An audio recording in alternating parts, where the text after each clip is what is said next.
Bonjour les petits loulous, c'est encore moi, hein. Donc voici une vidéo sur les autres exercices du cours, comme ça vous les aurez, vous pourrez me poser des questions éventuellement. Mais n'oubliez pas, hein, Mathman est là. Donc si Mathman est là, ça veut dire qu'il va pouvoir répondre à toutes vos questions.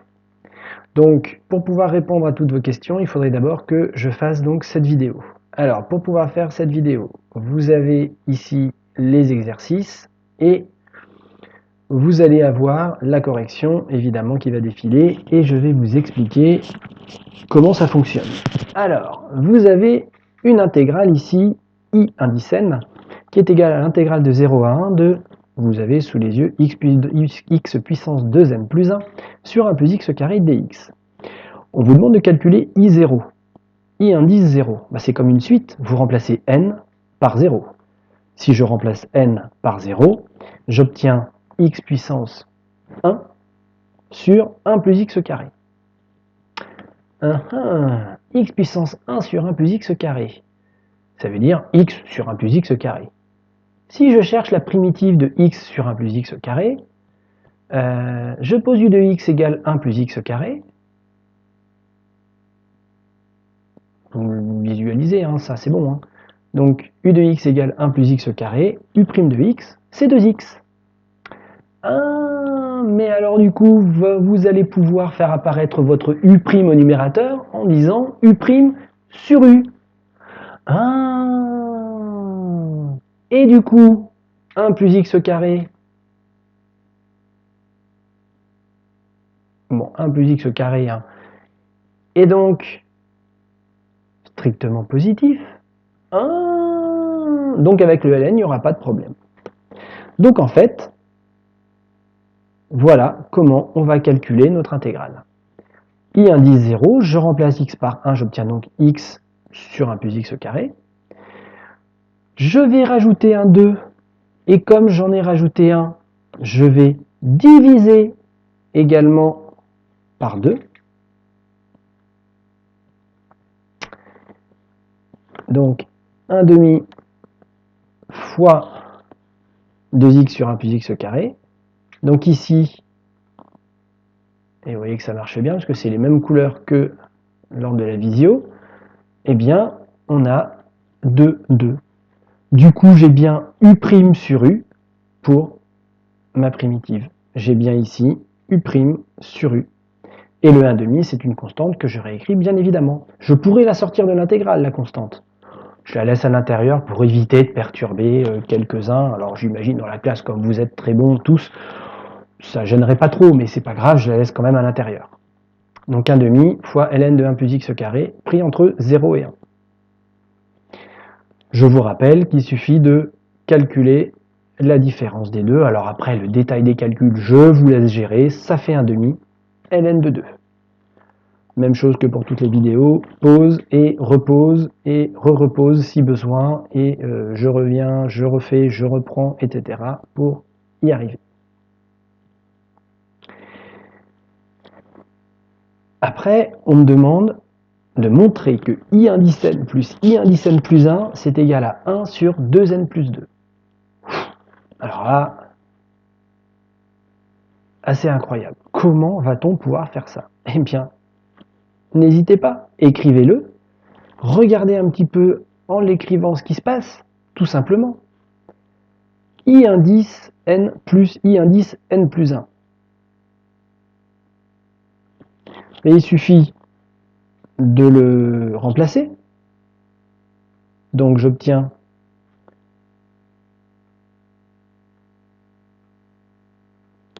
l'intégrale de x puissance 2n plus 1 et l'intégrale de x puissance 2n plus 3. Je peux regrouper sous la forme d'une intégrale, puisque j'ai l'intégrale qui est linéaire, propriété que nous avons vue dans le cours, et je peux factoriser par x puissance 2n plus 1. Et comme par mathémagie, encore une fois, le 1 plus x carré va se simplifier. Et il va me rester l'intégrale de 0 à 1 de x puissance 2n plus 1 dx. Formidable. Et ça, bah, je peux trouver sa primitive sans problème, à x puissance 2n plus 1.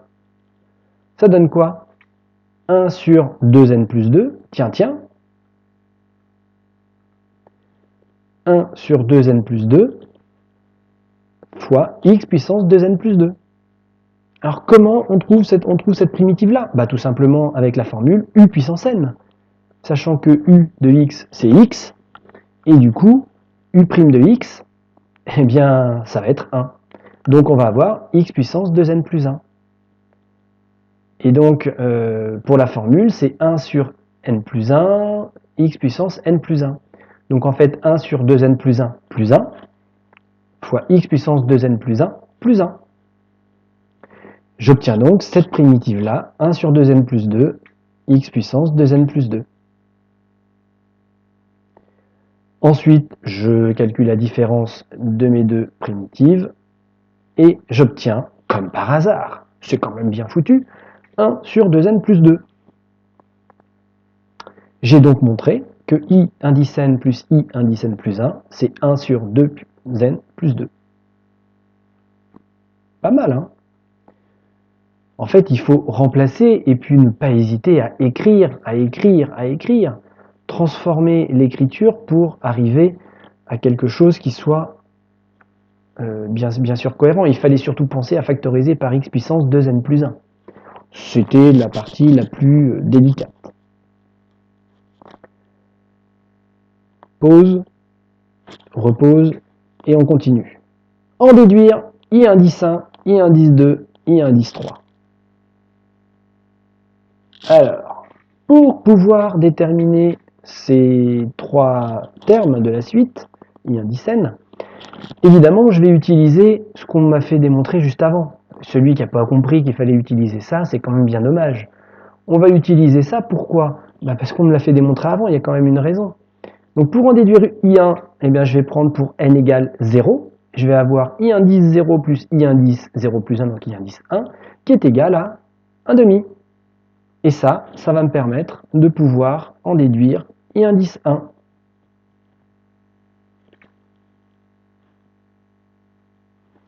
Pour n égale 0, i0 plus i1, c'est donc 1 sur 2 fois 0 plus 2. Donc i1, bah, je passe le i0 de l'autre côté.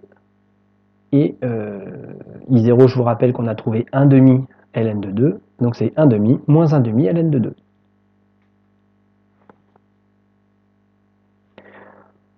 Si je prends maintenant n égale 1, bah, ça va me donner i1 plus i2. Rien à voir avec autre chose que i indice 2. i1 plus i2, c'est 1 sur 2 fois 1 plus 2. Et i indice 2, eh bien, du coup, 1 quart. Et moins i1. Et i1 est juste au-dessus. Je remplace, je calcule, et j'obtiens moins 1 quart plus 1 demi ln de 2. Vous avez compris, on fait la même chose pour n égale 2. Pour n égale 2, eh bien, je fais exactement la même chose. Je prends pour n égale 2, et je fais la même chose. Ça me donne i2 plus i3, 1 sur 2 fois 2 plus 2, donc 1 sixième, moins i2. Alors, moins i2, ça fait quelqu'un de beau, hein, mais bon, pour ceux qui n'auraient pas compris. Donc 1 sixième moins i2, ça donne l'expression que vous avez, donc 5 douzièmes moins 1 demi d'ln de 2. Et ça vous donne i3. Dur, hein? Bah oui, c'est le genre d'exercice qui peut tomber au bac. Pourquoi? Bah en fait, on mélange un peu les suites avec les intégrales et ln par exemple. Enfin bon, voilà, il y a plein de choses ici intéressantes dans cet exercice. Donc il faut savoir le faire, il faut au moins que vous ayez compris la méthode. Après, il faut vous entraîner, vous verrez hein, dans les exercices, vous avez des exercices où on utilise ce genre de choses. C'est bon pour cette partie-là. Alors il reste un petit exercice intéressant où on utilise la positivité de l'intégrale. Donc la positivité de l'intégrale, je rappelle, si f de x est positif, alors l'intégrale sur a à b de f de x est positif. Donc ici, on a f de x égale exponentielle x carré. et je veux montrer que l'intégrale de moins 1 à 0 de f de x dx est supérieure ou égale à 0. C'est très simple. En fait, exponentielle de x au carré est toujours positive sur r, donc sur moins 1, 0 en particulier. Du coup, c'est pas un problème. On a notre intégrale qui est donc supérieure à 0. Donc l'exponentielle x est positif sur l'intervalle moins 1, 0.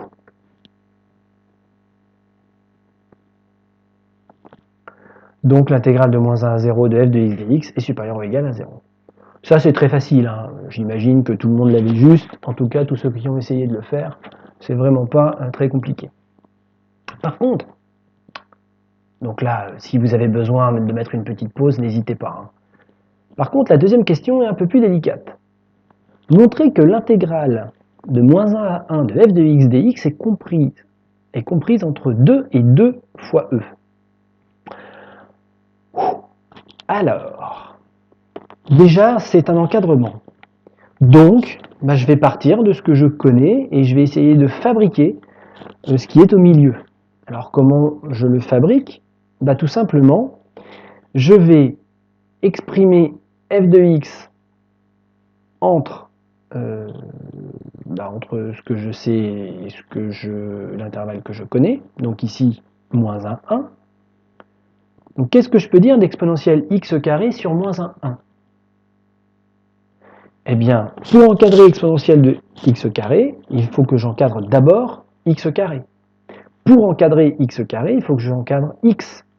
Donc, ici, si je regarde, en fait, x, il est compris entre moins 1 et 1. Ça, je pense que tout le monde est d'accord. Du coup, x carré est compris entre quoi et quoi?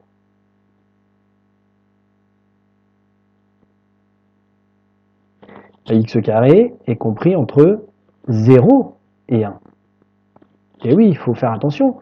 Un carré est toujours positif. La fonction exponentielle est strictement croissante. Donc, exponentielle de 0 est comprise entre... exponentielle de x carré est compris entre exponentielle de 0 et exponentielle de 1.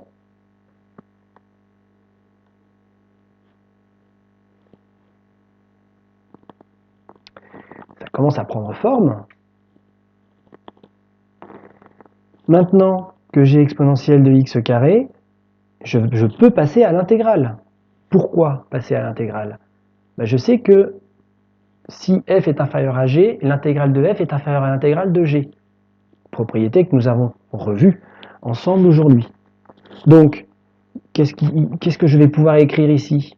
Eh bien, tout simplement que les intégrales de moins 1 à 1 de exponentielle de 0 dx est inférieur ou égal à l'intégrale de 0 à 1 de exponentielle x carré dx qui est inférieur ou égal à l'intégrale de moins 1 à 1 de e dx.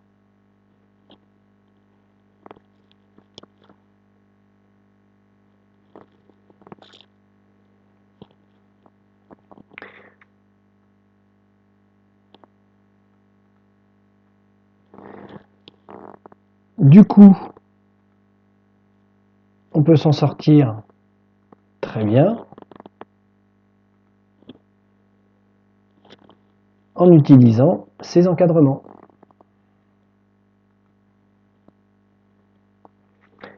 Donc ici, exponentielle de 0, ça fait 1. Et à droite,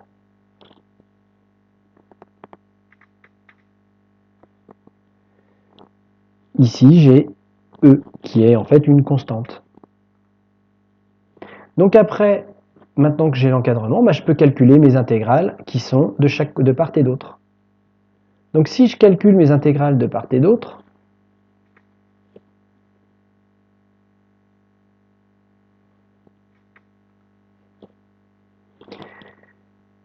voilà ce que j'obtiens.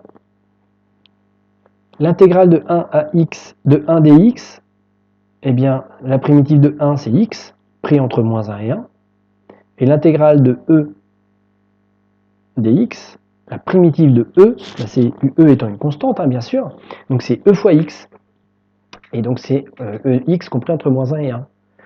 Comme par hasard, quand je calcule, j'obtiens ce qu'on me demandait de démontrer. Voilà comment je peux démontrer cet encadrement. Et donc dans les exercices de bac, on peut avoir un mélange des exercices que je viens de vous présenter. C'est tout à fait possible. Voilà, et bien écoutez, j'espère que vous aurez compris. N'oubliez pas d'éventuelles questions. Et puis évidemment, il est toujours là si besoin et en cas de problème. À bientôt!